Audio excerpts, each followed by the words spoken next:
Hi students, in the previous chapters, we've studied about the properties of metals, physical properties and chemical properties. Now, why do metals and non-metals react in the first place? Why do they combine with each other to form molecules, to form compounds? If you take a piece of sodium for example, and if you place it in an atmosphere of chlorine gas, you can see the chlorine gas bombarding sodium here. An explosive reaction will take place, and after the Big Bang, sodium chloride will be formed. Here, these are crystals of sodium chloride. Why does this happen? Why do different atoms react to form compounds? We are going to study about this phenomenon in this chapter, the reactions of metals and non-metals. Let's proceed. So the first question is, why do atoms combine with each other? After all, if you have a sodium atom, why is the sodium atom not satisfied? Why does it say, I want to combine with chlorine to form sodium chloride? Or if you have a magnesium atom, why should magnesium metal combine with any other substance? Why is it not satisfied?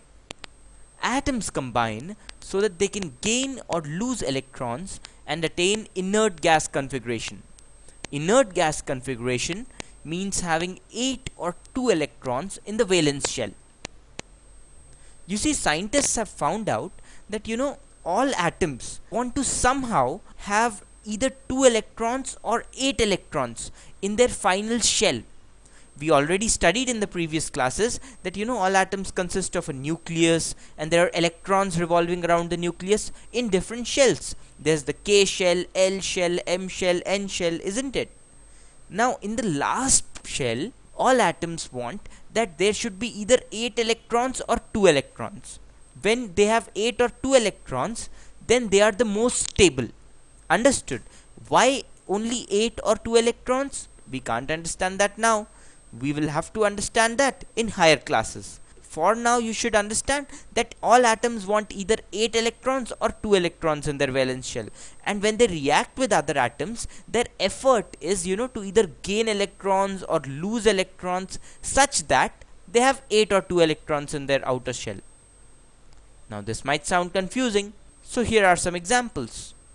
Take a look at the configuration of some inert gases. Helium, neon, argon and krypton are gases which are called inert gases. Now the fascinating property of these inert gases is that they don't form any compounds with any other element on this earth. So helium does not form any compound with any other element of the periodic table. Sodium forms sodium chloride with chlorine. Magnesium forms magnesium sulfide with sulfur. But helium, neon, argon and krypton don't form any compounds. The reason is that they already have either 2 or 8 electrons in their valence shell. This column which says electron configuration here, this shows us the number of electrons in the valence shell of each of these gases.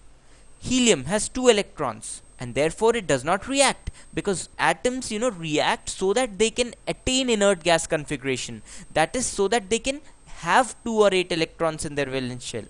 Helium already has 2 electrons. Neon similarly, it also has 8 electrons in its valence shell. Argon has 8 electrons in its shell, and krypton, again it has 8 electrons in its valence shell.